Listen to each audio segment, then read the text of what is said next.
Even old people, because there are all networks for old people. All the way to the end, you could say.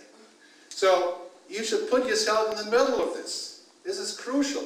Take the trust that you have and basically say, we are a person like you. This is what people really want to talk to. Somebody just like them.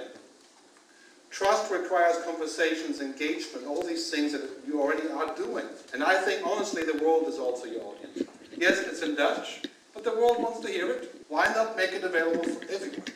Of course, there are lots of reasons why you can't, but you should. So first of all, I think what we're going to see is in the immediate next 12 to 18 months, we're going to see a replay of this, radio, and the license 100 years ago was a public performance license for radio. The radio license, the broadcasting license, that's the reason that you're here.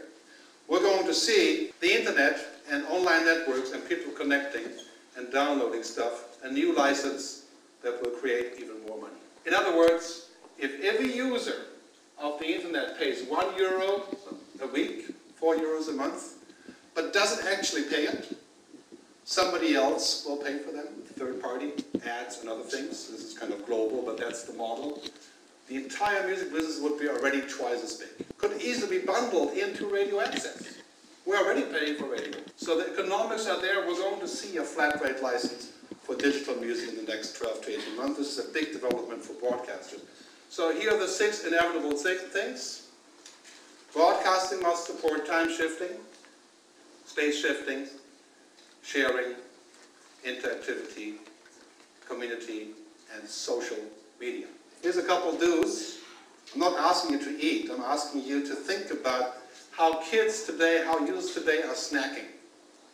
Right? They're snacking on different things, totally different. If they want to eat, so to speak, content, they don't always want a steak or a meal. They snack. That's why they go to YouTube. 2 or 3 minutes. Snack-sized things, for example, on blogs. That's why blogs are so popular. You don't read 5 pages, you read 2 paragraphs. You get a snack. And this snacking process may be an atrocity to some writers like myself, who want to write 10 pages, not 2 paragraphs. But they all go together. This is crucial to provide snack formats. Openness is a basic business requirement. We can now see with the global collapse of hypercapitalism, it would be much better if we were open and connected, because we would know what's coming.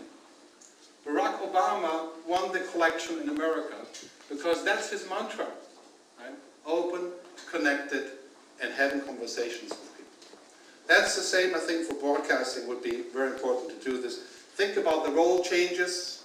Maybe you can be part of that role change. Think about the community that you enable.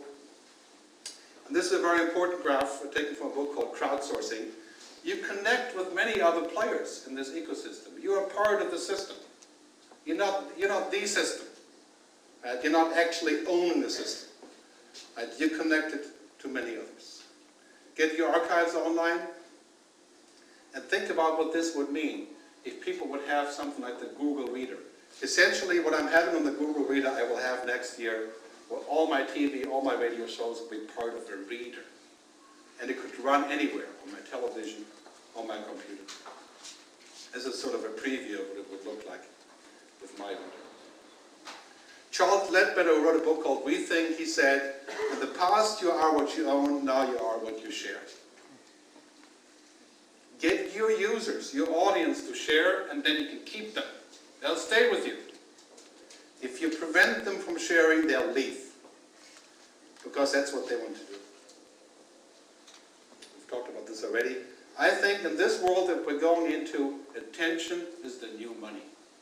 And I do mean literally money. If you can get attention from people, they stay with you, they watch your stuff, that's real money. Because they will be willing to do something for you eventually. Because they appreciate what you do, otherwise they wouldn't be there. It's all about attention. And that's something we have to learn, I think, in the music business, in the television, and the film business. It's all about that attention as the new currency. So don't despair, don't hide, don't think you're the top dog, and don't make fun while the knives are hanging above you. Don't think it's all a magic wand, because it's not. Right? Don't think it will take too long, don't think too much about the future, and don't ask for censorship, and don't be a nerd. And don't be bad, and think about the future. So that's pretty much it. That was fast, wasn't it? Many people say, well, what you're talking about all sounds great, but there's so many problems. Privacy, data theft, right? Online problems that we have with transactions, money, all these things are a problem. But I tell you, really as the last word, I think the dangers of an open, shared and connected system are always less than those of a closed and controlled system, which is what we had until now. We couldn't do a lot of things. Now we have to do them. I think this is a benefit to all of us if we get to move on into this kind of thing.